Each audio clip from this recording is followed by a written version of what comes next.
Hello everyone, welcome to Ikuhipat. সকলোকে নতুন ক্লাছলৈকে আকৌ স্বাগতম জনাইছো। আমি অলৰেডি মেথছৰ বহুত কেইটা ক্লাছ কমপ্লিট কৰিছো আৰু এই কমপ্লিট মেথছ সিৰিজটোৰ আজি আমাৰ 19 নম্বৰটো ক্লাছ হ'ব। মোষ্ট প্ৰবাবলি 19 নে 20 নম্বৰ হ'ব চাগে আই গেছ। তো 20 নম্বৰ ক্লাছ হ'ব, যিটো ক্লাছৰ আমি এটা নতুন চেপ্টাৰ ষ্টাৰ্ট কৰিছিলো ইয়াৰ আগৰ ক্লাছটোত এভাৰেজ, তাৰ এভাৰেজৰ বেসিক টাইপ অফ কুৱেশ্যনখিনি আমি কমপ্লিট কৰিছো আৰু যিসকল ষ্টুডেণ্টে গম নাপায় যে এইটো কি হয় বা এইটো কি সিৰিজ হয় মেথছৰ, তো এইটো হৈছে আমাৰ আসাম পুলিচ এণ্ড আসাম ফৰেষ্টৰ স্টুডেন্টস খিনিৰ কাৰণে হেল্পফুল হোৱাৰ কাৰণে মেথছৰ সিৰিজ। আৰু ইয়াৰে মেথছৰ প্ৰতিটো ক্লাছে আমাৰ একদম বেসিকৰ পৰা আৰম্ভ কৰা হৈছে, প্ৰতিটো চেপ্টাৰৰ একদম বেসিকৰ পৰা ষ্টাৰ্ট কৰা হৈছে। আমি যদি কওঁ অলৰেডি আমাৰ কিমানখিনি কমপ্লিট হৈছে, তো তোমালোকে এই প্লেলিষ্টখন সাৰ্চ কৰিলে পাই যাবা কমপ্লিট মেথছ বাই নিৰ্মল ছাৰ, য'ত আমি অলৰেডি বহুত কেইটা ভিডিঅ' কমপ্লিট কৰিছো। সাৰ্চ কৰিলে হ'ল, ইয়াতে পাৰ্ট 1, পাৰ্ট 2, পাৰ্ট 3 এনেকৈ গোটেইখিনি আছে। আৰু একদম ষ্টাৰ্টিঙৰ পৰা যদি কওঁ যে একদম ষ্টাৰ্টিঙত আমি আৰম্ভ কৰিছিলো নাম্বাৰ চিষ্টেম, তাৰ পাছত আৰম্ভ কৰিছিলো এলচিএম এণ্ড এইচচিএফ, তাৰ পাছত টাইম এণ্ড ৱৰ্ক, আৰু এনেকৈ গৈ পেলাই আমি চেপ্টাৰছ বিলাক আৰম্ভ কৰি গৈ আছো। আৰু বৰ্তমান আমি ক্লাছ পাইছো এভাৰেজ আহি পেলাই। আমি এই তিনিটা চেপ্টাৰ অলৰেডি কমপ্লিট কৰিছো, গ্ৰীণ মাৰ্ক কৰা আছে। তো যিসকলে চোৱা নাই এতিয়াও গৈ পেলাই তোমালোকে সেই গোটেইখিনি ভিডিঅ' চালে তোমাৰ এই তিনিওটা চেপ্টাৰৰ গোটেইখিনি কনচেপ্ট লগতে গোটেইকেইটা টাইপ অফ কুৱেশ্যন কমপ্লিট হৈ যাব। তোমালোকে আৰু বেলেগ চিন্তা কৰাৰ কোনো প্ৰয়োজন নাই। নেক্সট যদি আমি চাওঁ, নেক্সট আমাৰ এভাৰেজৰ আমি কি পঢ়িছো, এভাৰেজৰ মেইনলি এই চাৰিটা টাইপৰ কুৱেশ্যন আছে এভাৰেজত।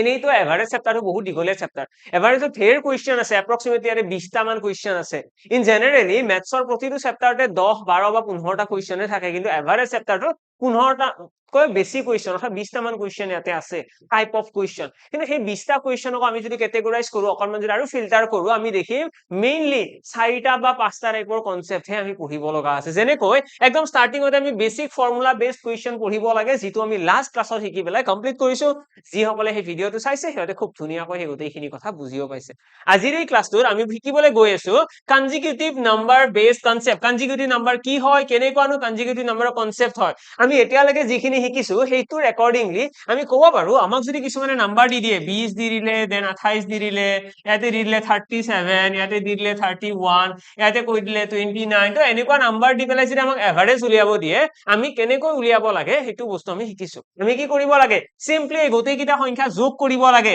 এভাৰেজ উলিওৱাৰ যিটো বেসিক মেথড হৈছে সেইটো হৈছে গোটেইকেইটা সংখ্যাৰ যোগফল divided by number of data, এইটো হৈছিলে বেসিক ফৰ্মুলা।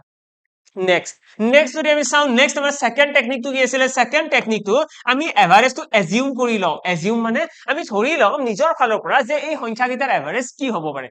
আমি এইটো কথাও শিকিছিলো যে এভাৰেজ এটা এনেকুৱা সংখ্যা যিটো সদায় মাজত থাকিব। এভাৰেজ এটা এনেকুৱা সংখ্যা যিটো সকলোতকৈ সৰু সংখ্যাটোও নহয়, লগতে সকলোতকৈ ডাঙৰ সংখ্যাটোও নহয়। ইয়াতে যদি মন কৰো, আমি দেখিম সকলোতকৈ সৰু সংখ্যা হৈছে 20 আৰু সকলোতকৈ ডাঙৰ সংখ্যা হৈছে 37, আৰু এই সংখ্যা দুটাৰ মাজত এটা এনেকুৱা সংখ্যা থাকিব যিটোক আমি ইয়াতে এভাৰেজ বুলি ক'ব পাৰিম, আৰু সেই মাজৰ সংখ্যাটো আমি এজিউম কৰিব লাগে। আমি যদি অনুমান কৰি পেলাই ক'বলৈকে যাওঁ, আমি এপ্ৰক্সিমেটলি ক'ব পাৰিম ইয়াতে 30 এভাৰেজ হ'ব পাৰে। 20 আৰু 37ৰ মাজৰ সংখ্যা 30, জাষ্ট এজিউম কৰি কৈ দিছো 30 হ'ব পাৰে। এতিয়া 30 যদি সঁচাকৈ এভাৰেজ হয়, তেতিয়াহ'লে কনচেপ্টটো কি আছিলে, 30 যদি সঁচাকৈ এভাৰেজ হয়, ইয়াতে থকা সংখ্যা কেইটা আৰু যিটো এভাৰেজ আমি এজিউম কৰিছো তাৰ যিকেইটা ডিফাৰেন্স ওলাব, ডিফাৰেন্সৰ যোগফল 0 হ'ব লাগে। হয়, ডিফাৰেন্সৰ যোগফল কি হ'ব লাগে, 0 হ'ব লাগে। আমি ডিফাৰেন্স কেইটা যদি ইয়াতে মন কৰো, আমি দেখিম এইটো 10 কমি আছে, -10। 10 এটা যদি কোনোবাই ইয়াক দি দিয়ে, ই এভাৰেজৰ সমান হ'ব। নেক্সট 28 টো 2 কমি আছে, 39 টো 7 আগুৱাই আছে, 31 টো 1 আগুৱাই আছে, আৰু 29 টো কি হৈ আছে, 1 এটা পিছ পৰি আছে। আমি দেখিম ইয়াতে +1 -1 কাট খাই যাব, ইয়াতে +7 আৰু -10 কাট কৰিলে ইয়াতে -3 এটা ৰৈ যাব। ইয়াতে ৰৈ গৈছে -3, ইয়াতে ৰৈ গৈছে -2, মানে টোটেলত কিমান হ'ল, টোটেলত ইয়াতে -5 এটা ৰৈ গৈছে। আৰু যিখিনি ৰৈ গৈছে সেইটো আমি কি কৰিব লাগে, হ'ব লাগিছিল কি, ইয়াতে 0 আহিব লাগিছিল ন, 0 তো অহা নাই। 0 এই কাৰণে অহা নাই কাৰণ আমি এজিউম কৰা এভাৰেজটো কাৰেক্ট নহয়। আমি যিটো এজিউম কৰিছিলো ইয়াতে আমি ধৰি লৈছিলো ন যে এভাৰেজ হৈছে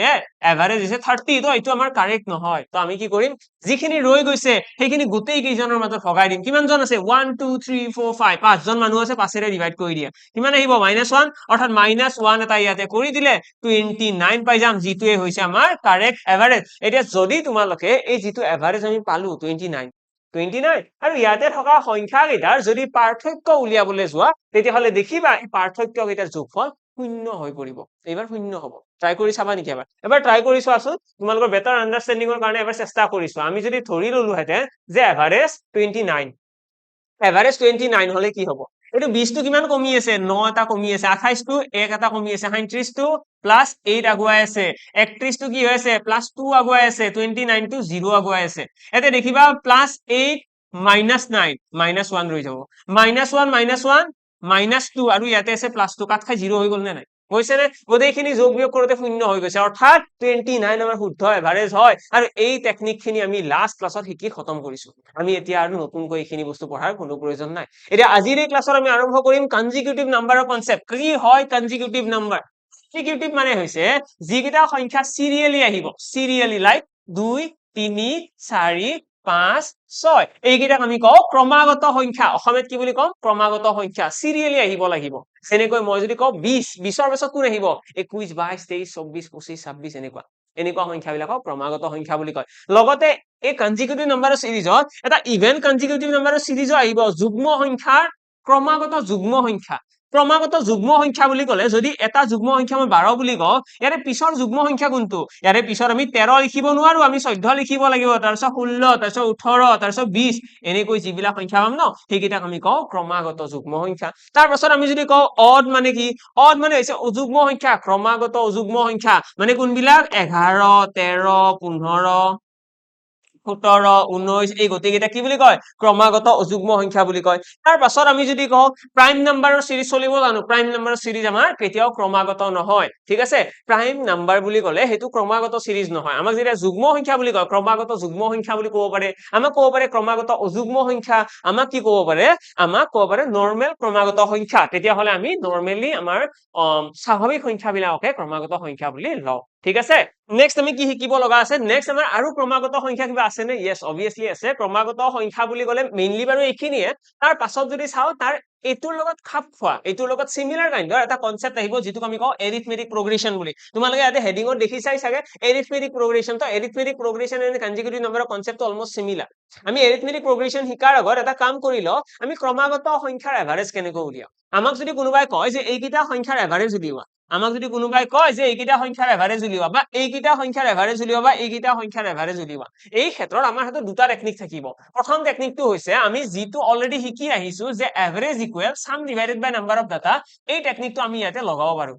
average equal sum divided by number of data এই টেকনিকটো লগাইও আমি ইয়াৰে কোৱেশ্চন বিলাক সলভ কৰিব পাৰিম নেক্সট সেকেন্ড মেথডটো কি আমি এনেকুৱা এটা নতুন মেথড লগাব পাৰো যিটো আমাক কয় যে ক্ৰমাগত সংখ্যাৰ এভাৰেজ উলিয়াবলৈ হলে যিটো ফাৰ্স্ট টাৰ্ম আছে যিটো প্ৰথম পদ আছে ফাৰ্স্ট টাৰ্ম আৰু লগতে যিটো লাষ্ট টাৰ্ম আছে সেই দুইটা টাৰ্মৰ যোগফল ডিভাইডেড বাই কি হ'ব ডিভাইডেড বাই হ'ব 2 এইটো হৈ গল আমাৰ এভাৰেজ উলিওৱাৰ নতুনটো টেকনিক আমি এতিয়ালৈকে শিকি আহিছিলো average equal sum divided by number of data আৰু এইটো ফৰ্মুলা ইউজ কৰি আমি এই চেপ্টাৰটোৰ 90% কোৱেশ্চন সলভ কৰিম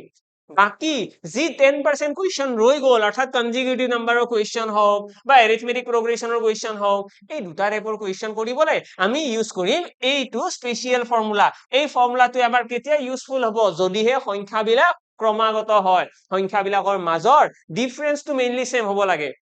আমি ইয়াতে যিকেইটা সংখ্যা লিখিছো ইহঁতৰ যিটো গ্যাপ আছে ন এই যে সংখ্যাবিলাকৰ মাজত ডিফাৰেন্স আছে সেই ডিফাৰেন্সটো যদি সমান হয় ন তেতিয়া হলে এই ফৰ্মুলাটো আমি ইউজ কৰিব পাৰো আমি এতিয়া বাৰে বাৰে ইহঁতৰ গোটেইকেইটা সংখ্যা যোগ কৰাৰ কোনো প্ৰয়োজন নাই মোক যদি কোনোবাই কয় যে এইকেইটা সংখ্যাৰ এভাৰেজ কি মই কি কৰিম 6 শেষৰ সংখ্যা 2 প্ৰথম সংখ্যা 6 যোগ 2 কিমান 8 8ক যদি 2 ৰে হৰণ কৰি দিও 8ক 2 ৰে হৰণ কৰিলে 4 আহিব মানে 4 হৈ গল এভাৰেজ মানে প্ৰথম সংখ্যাকেইটাৰ এভাৰেজ হৈছে 4 বুজি পালা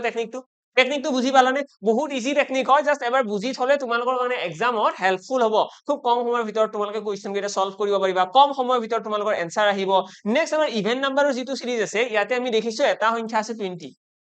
এটা সংখ্যা আছে 12 20 + 12 কৰিলে কিমান আহিব 32 32 যদি 2 ৰে হৰণ কৰো 16 মানে 16 হৈ যাব এইকেইটা সংখ্যাৰ এভাৰেজ তাৰ পাছত যদি এইকেইটা সংখ্যা চাও ইয়াতে একদম শেষৰ সংখ্যাটো আছে 19 সৰু সংখ্যাটো হৈছে প্ৰথম সংখ্যাটো হৈছে 11 19 + 11 কিমান 30 30ক যদি 2 ৰে হৰণ কৰো 15 আহি যাব আমাৰ ইয়াতে এভাৰেজ ঠিক আছে আকৌ এবাৰ ৰিপিট কৰিছো যেতিয়া আমি যিকেইটা সংখ্যাৰ আমাক এভাৰেজ উলিয়াব দিছে আমাক সাপোজ কেইটামান সংখ্যা দি দিলে আৰু সেই সংখ্যাকেইটাৰ যে এভাৰেজ উলিয়াব দিছে সংখ্যাকেইটাৰ মাজৰ পাৰ্থক্য সমান এনেকুৱা ক্ষেত্ৰত আমি কি কৰিব লাগে প্ৰথম যিটো সংখ্যা আছে সেইটো যোগ কৰিব লাগে শেষৰ সংখ্যাটো দুইটা সংখ্যা যোগ কৰি পেলাই কিহেৰে হৰণ কৰিম 2 ৰে হৰণ কৰিব লাগে আৰু হৰণ কৰাৰ লগে আমি যিটো এনসাৰ পাম সেইটোৱে হৈ পৰিব আমাৰ কিহতৰ এভাৰেজ ক্লিয়াৰ নে সকলোৰে ক্লিয়াৰ এটা ক্ৰমাগত সংখ্যাৰ এইটোৱে আমাৰ কোৱেশ্চন নহয় অকল এনেকৈ আমাৰ কোৱেশ্চন নিদিয়ে কোৱেশ্চনৰ আৰু এটা স্ট্ৰাকচাৰ আছে কেতিয়াবা আমাক এনেকৈও কয় average of 5 consecutive number is আমাক কৈছিলে 35 then find the smallest number এনেকুৱা কোৱেশ্চন আমাক দিয়ে ঠিক আছে আমাক কি ক'ব অসমীয়াত এনেকৈ ক'ব যে পাঁচটা সংখ্যাৰ গড় 35 পাঁচটা সংখ্যাৰ গড় 35 সংখ্যাকেইটাৰ সকলোতকৈ সৰু সংখ্যাটো উলিওৱা পাঁচটা সংখ্যাৰ গড় 35 সংখ্যাকেইটাৰ সকলোতকৈ সৰু সংখ্যাটো উলিওৱা এনেকুৱা ধৰণৰ কোৱেশ্চন আমাৰ এক্সামত আহিব আৰু কেনেকৈ সলভ কৰিম এনেকুৱা যদি কোৱেশ্চন আহে আমি কেনেকৈ সলভ কৰিম তো টেকনিকটো এনেকুৱা আমি কৰিব কি লাগে আমি সিম্পলি এটা যিটো সংখ্যা দিয়া আছে আমাক যিটো এভাৰেজ দিয়া আছে ন মই তোমালোকক কৈছিলো লাষ্ট ক্লাছত কৈছিলো অকমান ৰিপিট কৰাচোন অকমান মনত কৰা মই কৈছিলো যে এভাৰেজে বিচাৰে সকলোৰে তাতে সমান থকাটো প্ৰথম স্টেটমেন্ট দিছিলো নেক্সট কৈছিলো এভাৰেজ সদায় মাজত থাকিব বিচাৰে এভাৰেজে কেতিয়াও সকলোতকৈ সৰু সংখ্যাটো নহয় সকলোতকৈ ডাঙৰ সংখ্যাটো এভাৰেজ নহয় এভাৰেজে সদায় মাজত থাকিব বিচাৰে এই এভাৰেজ মাজত থাকিব বিচৰা যিটো কনসেপ্ট আছে সেই কনসেপ্টটো আমি ইয়াতে ব্যৱহাৰ কৰিম আমাক যেতিয়া ক্ৰমাগত সংখ্যাৰ কথা ক'ব ক্ৰমাগত সংখ্যাৰ যদি আমাক এভাৰেজ দিয়া থাকে বা ক্ৰমাগত সংখ্যাৰ লগত জড়িত যদি প্ৰশ্ন আহে আমি কি চাব লাগে কিমানটা সংখ্যাৰ কথা কৈছে ইয়াতে কৈছে এভাৰেজ অফ 5 কনজিকিউটিভ নাম্বাৰ পাঁচটা সংখ্যাৰ কথা কৈছে তো তোমালোকে পাঁচটা এনেকৈ স্লট বনাই লোৱা 1 2 3 4 5 পাঁচটা স্লট বনাই লোৱা এইখিনিতো পাৰিবা তোমালোকে পাঁচটা যে স্লট বনাব লাগে মোক ইয়াতে পাঁচটা সংখ্যা বুলি কয় পাঁচটা স্লট বনাইছো যদি 10টা সংখ্যা বুলি ক'লেহেঁতেন 10টা প্লেস বনালোহেঁতেন যদি মোক 9টা সংখ্যা বুলি ক'লেহেঁতেন মই 9টা জেগা বনালোহেঁতেন যিমানটা সংখ্যাৰ কথা কয় সিমানটা জেগা বনাব লাগে সিমানটা স্পট বনাব লাগে আৰু বনাই পেলাই এভাৰেজে ক'ত থাকে এই কোৱেশ্চনটো মই যেতিয়াই কৰিম ন এভাৰেজ ক'ত থাকে তোমালোকৰ এনসাৰ আহিব লাগিব যে মাজত থাকে এভাৰেজ যদি মাজত থাকে তেলে এই জায়গাটোত এভাৰেজ নাথাকিব জানো থাকিব ন তো সেইকাৰণে এইটো জায়গাতে মই সংখ্যাটো বহাই দিম এভাৰেজটো এভাৰেজ 35 আছিল ন গড় 35 আছিল গড়টো মাজত থাকিব এটা যদি এই গোটেইকেইটা সংখ্যা যদি ক্ৰমাগত সংখ্যা হয় 35ৰ পিছৰ সংখ্যাটো কোনটো 36 তাৰ পাছত 37 ঠিক একেইদৰে 35ৰ আগৰ সংখ্যাটো 34 তাৰ আগৰ সংখ্যাটো 33 মানে এইকেইটাই হৈ গ'ল আমাৰ নাম্বাৰ পইণ্টটো বুজি পালা আকৌ এবাৰ ৰিপিট কৰি দিছো যে এভাৰেজৰ এটা থাকে basic method basic technique basic type of question য'ত আমাৰ সংখ্যা কিছুমান দিয়া থাকে তাৰ এভাৰেজ উলিয়াব দিয়ে আৰু সেইকেইটা সংখ্যাৰ এভাৰেজ উলিওৱাৰ কাৰণে আমি সংখ্যাকেইটাক যোগ কৰো ডিভাইডেড বাই কি কৰো যিমানটা সংখ্যা আছে কিন্তু যেতিয়া আমি ক্ৰমাগত সংখ্যা বা এনেকুৱা ধৰণৰ কিছুমান সংখ্যা পাম যাৰ ডিফাৰেন্সটো সমান যাৰ মাজৰ গ্যাপ বিলাক সমান এনেকুৱা ক্ষেত্ৰত আমি কি কৰো সেই সংখ্যাকেইটা যদি গ্যাপ কেইটা সমান হয় আমি সেই সংখ্যাকেইটা গোটেইকেইটা আমি যোগ কৰি পেলাই যিমানটা সংখ্যা আছে সেইটোৰে হৰণ কৰাৰ পৰিৱৰ্তে আমি প্ৰথম সংখ্যাটো আৰু শেষৰ সংখ্যাটো যোগ কৰো কৰি পেলাই কিহেৰে হৰণ কৰো 2 ৰে হৰণ কৰো সেইকাৰণে ফৰ্মুলা আমাৰ বনি গৈছে প্ৰথম টাৰ্ম ফাৰ্স্ট টাৰ্ম প্ৰথম পদ যোগ শেষৰ পদ প্ৰথম পদ যোগ অন্তিম পদ divided by 2 first term plus last term divided by 2 এই ফৰ্মুলাটো আমি ইউজ কৰো আৰু এই টাৰ্ম ফৰ্মুলাটো ইউজ কৰি আমি ইনস্ট্যান্টলি এভাৰেজ উলাও আৰু সেই একেটা কোৱেশ্চনৰে যদি সেকেন্ড টাইপটো চাও অলপমান ডিফাৰেন্ট কাইন্ডৰ কোৱেশ্চন যেটো আমাৰ এইটো এটা আমাক কোৱা থাকে যে পাঁচটা সংখ্যাৰ গড় 35 তেতিয়া হলে সৰু সংখ্যাটো উলিওৱা এনেকুৱা ধৰণৰ কোৱেশ্চন আহিলে আমাক যিমানটা সংখ্যা বুলি কৈছে আমি সিমানটা প্ৰথমতে স্লট বনাই লওঁ এটা পাঁচটা সংখ্যা কৈছিলে তো পাঁচটা স্লট বনাই লৈছো নেক্সট আমি মনত কৰিছো এভাৰেজ কোন হয় এভাৰেজ হৈছে এটা এনেকুৱা সংখ্যা যিটো সদায় মাজত থাকিব বিচাৰে মানে একদম মাজত থাকিব যদি এভাৰেজে মাজত থাকিব বিচাৰে তেতিয়া হলে আমি মাজত এভাৰেজটো ৰাখি দিলো তাৰ পাছত আমি কি কৰিম তাৰ পাছত আমাক যেনেকৈ কৈছে ইয়াতে ক্ৰমাগত সংখ্যা ক্ৰমাগত বুলি কৈছে মানে ইয়াৰে পিছত কোন আহিব তাৰ পাছত কোন আহিব ঠিক একেদৰে ইয়াৰে আগত কোন আহিব তাৰ আগত কোন আহিব এনেকৈ আমি সংখ্যাকেইটা ওলাই লও দ্যাটস ইট এনেকৈ হৈছে আমাৰ প্ৰসেস আৰু এইটো প্ৰসেসত আমি কি কৰো কোৱেশ্চনটো সলভ কৰো আই হোপ ক্লিয়াৰ সকলোৰে yes done okay তো এনেকৈ আমি গোটেই কোৱেশ্চনটো সলভ কৰি আমি সকলোতকৈ সৰু সংখ্যাটো এতিয়া কি বুলি কম সকলোতকৈ সৰু সংখ্যাটো হৈছে 33 একদম স্মলেষ্ট নম্বৰ 33 নেক্সট আহিছো নেক্সট কোৱেশ্চনৰ ফালে ইয়াৰে পিছৰ কোৱেশ্চনটো ওকে ইয়াৰ পিছৰ কোৱেশ্চনটো কৰাৰ আগতে মই জনাই দিছো যদি কোনোবা আসাম পুলিচৰ কাৰণে প্ৰিপেয়াৰ কৰি আছে আসাম ফৰেষ্ট দুইটা বেটছৰ কাৰণে যদি প্ৰিপেয়াৰ কৰি আছে তেতিয়া হলে অবিয়াসলি তোমালোকে আমাৰ এই সৈনিক বেটছটো জয়েন কৰিব পাৰিবা মই অলৰেডি তোমালোকক জনাইছো এইটো বেটছটো আমাৰ ক্লাছ চলি আছে গোটেই কেইটা সাবজেক্টৰে ম্যাথছ হওক জিকে হওক ৰিজনিং হওক ইংলিশ হওক গোটেইখিনি বস্তু আৰু তোমালোকৰ যিটো ক্লাছ ইয়াতে চলি আছে ফ্ৰী দেন আমাৰ ইয়াতেও সেই একেটা টাইপৰে বেটছ এটা ৰান হৈ আছে তাতেও তোমালোকে গোটেইখিনি বস্তু পাবা তাত লাইভ ক্লাसेছ ৰেকৰ্ডিং ভিডিঅ'ছ গোটেইখিনি বস্তু এভেইলেবল হয় আৰু লগতে যেতিয়াই তোমালোকে বেটছটো জয়েন কৰিবা ন তোমালোকে এটা কাম কৰিব পাৰা তোমালোকে মোৰ কুপন কোডটো ইউজ কৰিব পাৰিবা NIR20 NIR20 তোমালোকে কুপন কোড ইউজ কৰিব পাৰিবা যিটো ইউজ কৰিলে তোমালোকে এটা ডিসকাউন্ট পাই যাবা ঠিক আছে ইনস্ট্যান্টলি তোমালোকে ডিসকাউন্ট পাই যাবা এই কুপন কোডটো ব্যৱহাৰ কৰিলে হ'ল যেতিয়া পাৰচেজ কৰিবা বেটছটো আৰু লগতে এই বেটছটোৰ উপৰিও যিটো ফ্ৰী বেটছ তোমালোকে ইয়াতে ক্লাছ কৰি আছা যদি সেইটোৰ ভিডিঅ'ছ বিলাক তোমালোকে পোৱাত যদি অসুবিধা পাইছা তেতিয়াহ'লে তোমালোকে ডেসক্ৰিপচনত দিয়া হোৱাটছআপ গ্ৰুপটো জয়েন কৰি ৰাখিব পাৰা ডেসক্ৰিপচনত এটা হোৱাটছআপ গ্ৰুপৰ লিংক আছে সেইটো তোমালোকে জয়েন কৰি ৰাখা যেতিয়া নতুন ক্লাছ আপলোড হয় মই সেই গ্ৰুপটোত এই ক্লাছৰ লিংকটো প্ৰভাইড কৰাই দিও আৰু লগতে যদি কাৰোবাৰ কিবা ডাউট থাকে মই সেইবিলাকো সেই গ্ৰুপটোতে একেলগে আলোচনা কৰিম ঠিক আছে নেক্সট আহিছো আমাৰ আকৌ কনসেপ্টৰ বিনা আমি কি আলোচনা কৰি আছিলো আমি আলোচনা কৰি আছিলো কনজিকিউটিভ নাম্বাৰৰ কথা আমাৰ এক্সামত যেতিয়া পাঁচটা সংখ্যা বুলি ক'ব আমি বুজিলো পাঁচটা সংখ্যা বুলি ক'লে আমি এনেকৈ পাঁচটা স্লট বনাব লাগে যদি আমাক কয় যে ছয়টা সংখ্যা আছে ছয়টা ক্ৰমাগত সংখ্যা আছে আৰু ইহঁতৰ এভাৰেজ হৈছে 35.5 যদি এনেকুৱা নাম্বাৰ এটা দি দিয়ে ছয়টা ক্ৰমাগত সংখ্যাৰ এভাৰেজ এইটো ছয়টা সংখ্যা বুলি ক'লে পাঁচটা বুলি কোৱা নাই এইবাৰ ছয়টা সংখ্যা বুলি কৈ পেলাই আমাক এভাৰেজ দিয়া আছে এইটো এতিয়া ইয়াৰে পৰা কৈছে যে সংখ্যা কেইটা উলিওৱা এতিয়া কি কৰিবা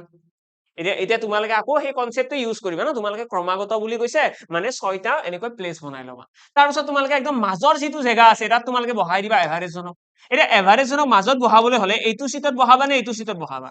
তো এতিয়াতো কনফিউজন আহি গল ইয়াৰে মিডিল সিট বুলিবলৈ এটাও নাই এনেই জেনেৰেলি আমি মিডিল বুলি ক'লে এইখিনি জেগা ক'ব পাৰিম কিন্তু এত সিট নাই ন বহাব পাৰা এভাৰেজ একদম মাজত থাকিব মাজততো আমি ৰাখিব পাৰা নাই তো আমি কি কৰিম এতিয়া অকনমান ডিফাৰেন্ট টেকনিক এটা ইয়াতে ফলো কৰিম আমি কি কৰিম যেটো এভাৰেজ দিয়া আছে সেই এভাৰেজটো প্ৰথমতে লিখি লম ঠিক আছে এভাৰেজ যেটো দিয়া আছে তাক আমি লিখি ললো দেন আমি চাম ইয়াতে দেখিছো 0.5 এটা আছে আমি যেতিয়া ক্ৰমিক সংখ্যা বুলি কওঁ আমি যেতিয়া সিৰিয়েল নাম্বাৰ বুলি কওঁ সিৰিয়েল নাম্বাৰত কেতিয়াবা ডেসিমেল থকা দেখিছা জানো মই যদি তোমালোকক কওঁ যে 20 ৰ পিছৰ সিৰিয়েল নাম্বাৰ বিলাক কোৱাছো 20 ৰ পাছৰ সিৰিয়েল নাম্বাৰ বিলাক হৈছে 21 22 এনেকুৱা ন 23 আহিব তাৰ পিছত আহিব 24 25 তো এনেকুৱা যিবিলাক নাম্বাৰ আছে এইবিলাক হৈছে serial number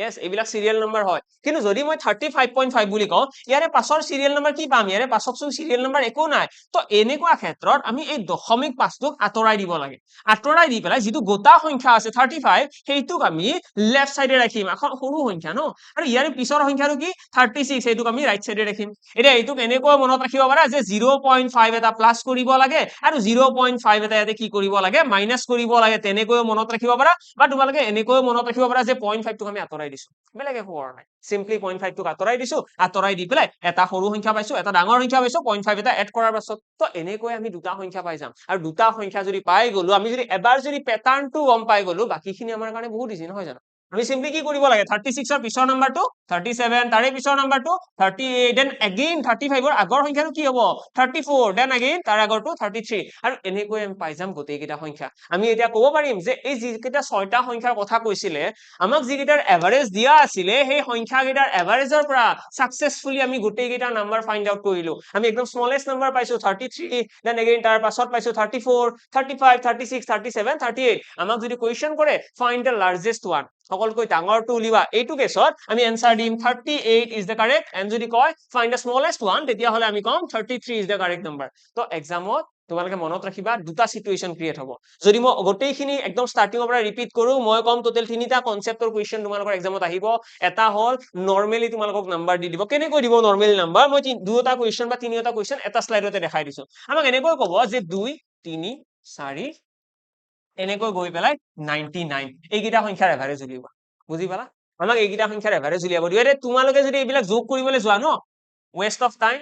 West of effort গোটেইখিনি বস্তু এক্সামৰ টাইম ওয়েস্ট কৰা মানে আৰু ইয়াতকৈ বেছি মই কি ক'ম তো এক্সামৰ টাইম আমি কেতিয়াও ওয়েস্ট কৰিব নালাগে ইমান কষ্ট কৰি আছো যেহেতুকে এক্সামৰ টাইমখিনি আমাৰ কাৰণে সবতকৈ বেছি ভ্যালুয়েবল তো ইয়াৰে যোনটো সৰু সংখ্যা আছে বা যিটো ডাঙৰ সংখ্যা আছে আমি সিম্পলি কি কৰিম যোগ কৰিম ডিভাইডেড বাই 2 কাৰণ কনসিকিউটিভ নাম্বাৰ হয় নহয় জানো তো আমি কি কৰিম সিম্পলি 99 + 2 ডিভাইডেড বাই কি কৰিবা ডিভাইডেড বাই 2 কইলে কিমান আহিব এটো 101 মানে 50.5 আমাৰ হৈ গল কাৰেক্ট आंसर এটো হৈ গল এভাৰেজ এটো হৈ গল আমাৰ প্ৰথমটো কোৱেশ্চন নেক্সট দুই নম্বৰ কোৱেশ্চন কি আহিব দুই নম্বৰ কোৱেশ্চন হ'ব যে সাতটা নাম্বাৰৰ এভাৰেজ দিয়া আছে 81 তেতিয়া হলে সকলোতকৈ সৰু সংখ্যাটো উলিওৱা স্মলেষ্ট নাম্বাৰ আমি কি কৰিম সাতটা নাম্বাৰৰ কথা কৈছে সাতটা স্পট বনাই লোৱা আঠটা স্পট বনাই ললো নেক্সট যেটো মিডল টাৰ্ম আছে একদম মাজত কাক ৰাখিম যেটো এভাৰেজ দিয়া আছে 81 থাকিব মাজত আৰু তাৰ পাছত তাৰে পিছত আহিব 82 আমাক উলিয়াব দিছে স্মলেষ্ট নাম্বাৰ মানে আগৰ কেইটা উলিয়াই লবা স্মলেষ্ট নাম্বাৰটো আগতহে পাম ন 80 তাৰ আগত আহিব 79 তাৰ আগত আহিব 78 আৰু 78 হৈছে আমাৰ ইয়াৰে কাৰেক্ট এনসাৰ তো আমাক যেতিয়া কনজিকিউটিভ নাম্বাৰৰ কথা কব আমাক যেতিয়া এনেকুৱা 7টা নাম্বাৰ ইয়াত থাকিব আমি তেতিয়াও কুৱেশ্যনটো সলভ কৰিব এতিয়া পাৰিম হয়তো নেক্সট আমাৰ কি সিনাৰিও আহিব নেক্সট সিনাৰিওটো এনেকুৱা হ'ব যদি আমাক কয় যে 10টা নাম্বাৰ আছে আৰু 10টা নাম্বাৰৰ এভাৰেজ হৈছে 40.5 10টা নাম্বাৰৰ এভাৰেজ এইটো তেতিয়া হলে একদম সৰু সংখ্যাটো উলিয়াবা বা ডাঙৰ সংখ্যাটো উলিয়াবা এতিয়া 10টা নাম্বাৰ বুলি ক'লে আমি 10টা স্লট বনাব লাগিব 1 2 3 4 5 6 7 8 9 10 তো এইকেইটা হৈছে আমাৰ 10টা নাম্বাৰ আৰু এই 10টা নাম্বাৰৰ আমাক কি উলিয়াব দিছে 10টা নাম্বাৰৰ আমাক উলিয়াব দিছে সকলোতকৈ ডাঙৰ সংখ্যাটো এতিয়া 10টা নাম্বাৰৰ ক্ষেত্ৰত তোমালোকে দেখিবা এটা মিডল টাৰ্ম বুলিবলৈ একো নাই মিডল পজিশন এইখিনি হৈছে মাজৰ এইফালেও 5টা নাম্বাৰ আছে এইফালেও 5টা নাম্বাৰ আছে এইটো কেছৰ আমাক যিটো নাম্বাৰ দিয়া আছে সেইটোক আমি ইয়াতে লিখি লম yes সেইটোক আমি ইয়াতে লিখি লম নেক্সট কি কৰিম যিটো মই কৈছিলো দশমিক 5টো এবাৰ গুছাই দিয়া বা দশমিক 5 এটা যোগ কৰি দিয়া তেনেকৈ তোমালোকে মনত ৰাখিলে হ'ল এটা আহিব 40 এটা আহিব 41 এই দুটা হৈ গ'ল আমাৰ ষ্টাৰ্টিংৰ নাম্বাৰ একদম মিডল টাৰ্ম ঠিক আছে তাৰ পাছত ইয়াৰে পৰা কন্টিনিউ কৰি দিয়া এটা 42 এটা 43 এটা 44 এটা 45 আৰু ডাঙৰ সংখ্যা উলিয়াব দিছে মানে 45 এনসাৰ যদি সৰু সংখ্যা উলিয়াব দিয়ে আগৰ ফালে উলাই লোৱা 38 37 দেন 36 হৈ যাব আমাৰ সকলোতকৈ সৰু সংখ্যা আমি এইটো কুৱেশ্যন এতিয়া সলভ কৰিব পাৰিম এতিয়া এইটো কুৱেশ্যনক আমি যদি কনজিকিউটিভ ইভেন নাম্বাৰ বা কনজিকিউটিভ অড নাম্বাৰৰ ক্ষেত্ৰত চাবলৈকে যাওঁ অকনমান যদি বস্তুটো বেছি ডিপলি বুজিবলৈ যাওঁ তেতিয়া এনেকুৱাও হ'ব আমাক কেতিয়াবা এইটোও ক'ব যে average of 5 consecutive odd number এইটো কৈ দিব পাৰে কেতিয়াবা 5 consecutive odd number average of 5 consecutive odd number is আমাক কৈ দিলে odd number is আমাক কৈ দিলে 75 then find the smallest one বা largest one ঠিক আছে smallest one সুধিব পাৰে largest number সুধিব পাৰে এতিয়া আমাক odd number বুলি কৈছে আমি এইটো ক্ষেত্ৰত আমাক 5টা ক্ৰমিক সংখ্যা বুলি কৈছে তো আমি 5টা স্লট তো obviously বনামেই যেটো আমি অলৰেডি শিকি আহিছো এতিয়ালৈকে 5টা স্লট বনাইছো 5টা সংখ্যাৰ কথা কৈছে 5টা স্লট এতিয়া ইয়াতে কৈছে কনজিকিউটিভ অড নাম্বাৰ মানে কি যুগ্ম সংখ্যা একদম মাজত কাক ৰাখিম মাজত এজ ইউজুৱেল যিটো এভাৰেজ আছে তাকেই ৰাখিম দেন তাৰে পিছতো কি হ'ব 76 আহিব নে নাহে ভাবাচোন অকণমান 10 ছেকেণ্ড এটা ভাবি চোৱা 76 আহিব নে নাহে নাহে ন কিয় নাহে কাৰণ আমাৰ অযুগ্ম সংখ্যাৰ কথা কৈছে আৰু অযুগ্ম সংখ্যাৰ কথা কৈ আছে যদি আমি অযুগ্ম সংখ্যা লিখিম ন এটা আমি 77 লিখিম দেন আমি 79 লিখিম তাৰ আগত আমি কি লিখিম 73 তাৰ আগত কি লিখিম 71 তো এইকেইটাহে আমাৰ একচুৱেল নাম্বাৰ আমাক যদি স্মলেষ্ট নাম্বাৰ উলিয়াব দিছে মানে 71 হ'ব আমাৰ কাৰেক্ট আনসাৰ এতিয়া মই ভাবো তোমালোকে একদম ৰেডি তোমালোকে কনজিকিউটিভ নাম্বাৰৰ যিকোনো কুৱেশ্যন এক্সামত নাহক কৰিবলৈ একদম সাজু এটা কাম কৰো ক্লাছটো বেছি দীঘলীয়া নকৰো আজিৰ এই ক্লাছটো ইয়াতে সামৰো তোমালোকে ইয়াতে যিমানখিনি কথা কনজিকিউটিভ নাম্বাৰৰ পঢ়িলো আই হোপ সকলোৱে বহুত কম পেজত বহুত কম জেগাৰ ভিতৰত লিখি পেলাই খতম কৰিব আৰু গোটেইখিনি বস্তু এক্সামত আহিলে নিশ্চয় কৰিব পাৰিব নেক্সট ক্লাছত আমি শিকিম এৰিথমেটিক প্ৰগ্ৰেছনৰ কথা অৰ্থাৎ সমান্তৰ প্ৰগতি যিটো আমি ক্লাছ 9 10ত পঢ়িছিলো আমি সেইটো বেচিছত পঢ়িব নাযাওঁ আমি অকমান ডিফাৰেন্ট ৱেত পঢ়িম আমি সমান্তৰ প্ৰগতিৰ এভাৰেজৰ লগত কি কানেকচন আছে এভাৰেজৰ লগত কানেক্ট কৰি সমান্তৰ প্ৰগতিৰ কিমানখিনি জানিব লগা কথা আছে সমান্তৰ প্ৰগতি আৰু এভাৰেজৰ কানেকচন গোটেইখিনি বস্তু আমি নেক্সট ক্লাছত আলোচনা কৰিম আৰু মই এইটোও জনাই দিও একেলগে ইয়াতে যিটো ফৰ্মুলা আমি ইউজ কৰিছো first term plus last term divided by 2 সেই মেথডটো আমি সমান্তৰ প্ৰগতিৰ ক্ষেত্ৰতো ব্যৱহাৰ কৰো আৰু লগতে আৰু অকমা কথা মই ইয়াতে কৈ দিছো কেতিয়াবা এনেকুৱাও হয় দেই কেতিয়াবা আমাক কয় find the average of first 50 natural number প্ৰথম 50টা স্বাভাৱিক সংখ্যাৰ এভাৰেজ উলিওৱা প্ৰথম 50টা স্বাভাৱিক সংখ্যা প্ৰথম 50টা ন্যাচাৰাল নাম্বাৰ কি হয়নো ফাৰ্স্ট 50 ন্যাচাৰাল নাম্বাৰ তেতিয়া হলে আমাৰ আহিব প্ৰথমটো ন্যাচাৰাল নাম্বাৰ 1 তাৰ পিছত 2 তাৰ পিছত 3 এনেকৈ গৈ পেলাই ফাৰ্স্ট 50 বুলি ক'লে লাষ্টৰটো 50 আহিব এনেকৈ দিব আৰু ফাৰ্স্ট 50 ন্যাচাৰাল নাম্বাৰ বুলি ক'লেও তোমালোকে বুজি পাব লাগিব যে এইটো কনজিকিউটিভ নাম্বাৰৰে concept first term plus last term 50 plus 1 কিমান আহিব 51 ডিভাইডেড বাই 2 কৰিলে কিমান আহিব 25.5 তো 25.5 আমাৰ এনসাৰ আহি যাব নেক্সট আৰু কি ক'ব পাৰে কেতিয়াবা এনেকুৱাও ক'ব যে first 50 whole number find the average of first 50 whole number first 50 whole number বুলি ক'লে কি ক'ব এইটোৰ ম্যাক্সিমাম মিস্টেক হয় first 50 whole number কোৱাচোন এবাৰ ট্ৰাই কৰাচোন এবাৰ ট্ৰাই কৰা এটা কাম কৰো এইটো হোমৱৰ্কে ৰাখো ন অকমান ভাবি চোৱা হোমৱৰ্ক ৰাখো নেক্সট ক্লাছত মই এইটো নিশ্চয় ডিসকাশন কৰিম বৰ্তমানৰ কাৰণে তোমালোকে এইটো ট্ৰাই কৰা এন্ড কমেন্ট বক্সত এনসাৰটো দিয়া find the average of first 50 whole number প্ৰথম 50টা পূৰ্ণ সংখ্যাৰ গড় উলিওৱা ট্ৰাই কৰা ওকে লগ পাম ভালকৈ অন্য এটা ক্লাছত আজিৰ কাৰণে ইয়াতে সামৰিছো থ্যাংক ইউ